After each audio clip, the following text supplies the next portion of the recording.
Welcome to That's Good Sports. I'm Brandon. I believe Andy Dalton is the best quarterback in the NFL at tackling Perna. Today, I'm going to preview this Thursday night game between the Ravens and the Bengals. Both teams came away with a Week 1 win. This is a division game, but the looming question is, will the Ravens redeem themselves for the 49-yard touchdown pass they gave up to Tyler Boyd at the end of the game, in the final game of last season that eliminated them from the playoffs, opening the door for the Bills? Now, they smashed Buffalo Week 1, and this is stop 2 on their revenge tour. And revenge tours are the most fun tours to do. They have a chance to take control of the division with a win, but could the Red Rifle BB gun shoot down the Ravens from the sky above? That's good sports.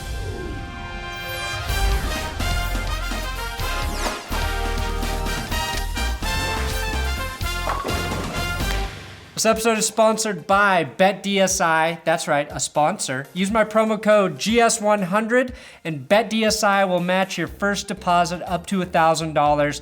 Share the code with whoever you want. Put it on Reddit. I don't care. And use my link in the description to take you to BetDSI.com. And the line has fluctuated in this game quite a bit. I've seen it at an even PK. Right now, it's -1. The Bengals are 1-point favorites. You can bet on spreads up to 2.5 points, I believe. The over-under is at 44, which seems pretty low considering how well the Ravens played Week 1 against the Bills.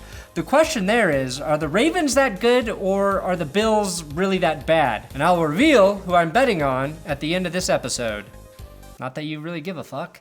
Here's the problem for the Ravens. The Bengals have guys who are much better at catching passes than the Bills. Oh, God damn it, A.J. Green, never mind. This is how he catches the ball now. They also have a quarterback in Andy Dalton, for even with all of his flaws, will post a better QB rating than 0 like Nathan Peterman did. A 0 is like playing against a team who started the kicker at QB because the head coach took a bong rip so big he forgot what fucking planet he was on. And I said I thought Nathan Peterman was going to play all right. What a guy, you proved Peterman! I really like Ravens edge defender Za'Darius Smith. He played well Week 1 and has a badass name, Za'Darius. Sounds like a bad guy from Flash Gordon. However, Preston Brown here is serving up some competition, as this is the meanest looking Preston I have ever seen in my life. He also had a red zone interception off of Andrew Luck in Week 1. Now, Bengals tight end Tyler Eifert made it through a game without getting hurt. Congratulations, Tyler! The lesser Tyler Croft Womb Raider. That's right, Womb Raider. He's a baby-stealing piece of shit and should not be allowed in the NFL for all of his baby thievery.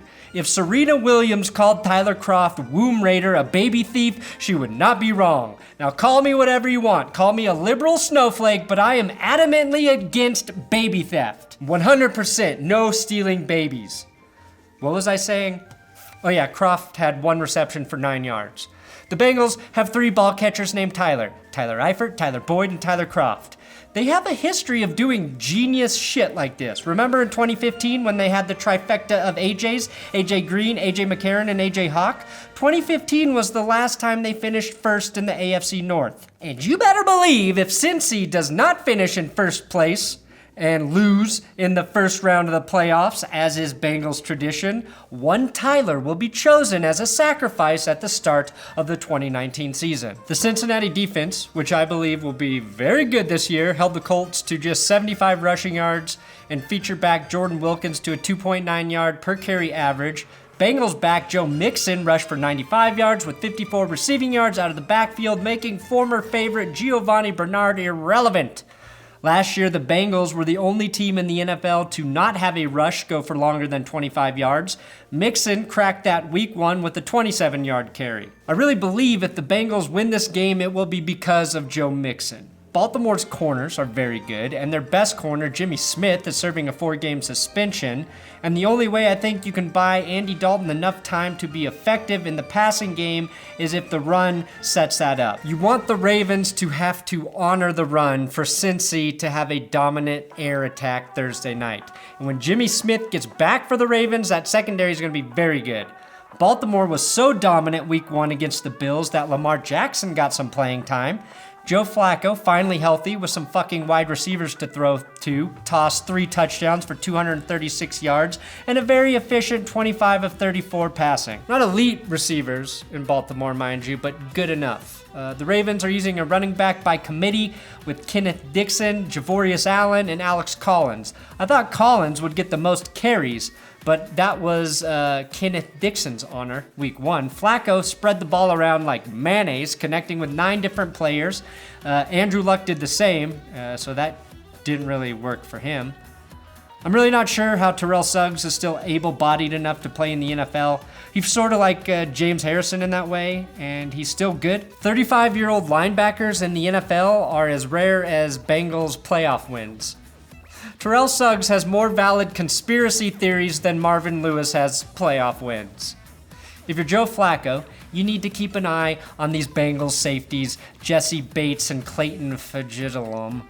Both strong week 1 performances, and Fejedelem was the 3rd highest rated safety in coverage and had the game-sealing fumble, hit, and scoop for the touchdown. Clayton Fejedelem is now my all-time 2nd favorite Bengal next to Boomer Esiason. The Ravens' biggest advantage might be their defensive line going against what I think is a poor offensive line in Cincinnati. It's hard to make a judgment after week 1, but the Bengals allowed 14 QB pressures and 2 sacks to an Indianapolis front that nobody has talked about as being dangerous. The Ravens led the league in sacks last year and had 6 against the Bills and 29 total QB pressures.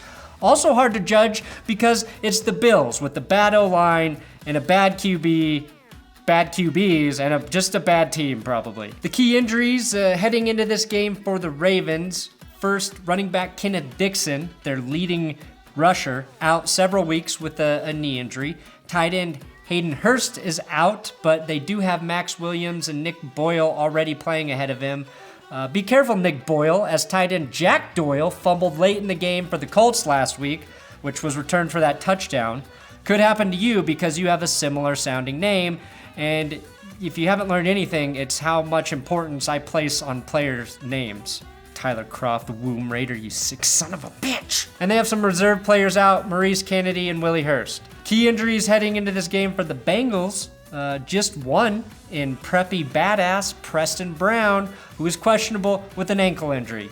He's not injured, but Vontaze Burfict is in the middle of his 4-game suspension for, of course, hitting on Roger Goodell's wife while he ran into the couple at a Sandals resort last spring. Hard to blame Burfict for that, though, when everyone knows Mrs. Goodell gets a little handsy after her second pina colada. Same thing that led to her burner account and support of her husband.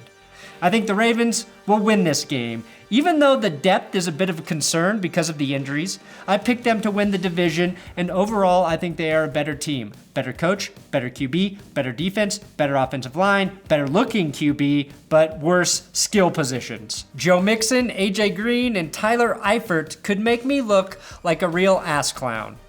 I bet on Baltimore as a 1-point underdog. Again, the over-under's at 44, which with Baltimore's 47 points last week and the Bengals' 34 seems low. That's 77 points scored by these teams. But now they each face a much tougher defense. I think they will combine for more than 44 points, which means they probably won't. The choice is yours. Well, the Cincinnati Bengals were the team of the Tigers, and we're gonna beat our foes. Well, the Cincinnati Bengals,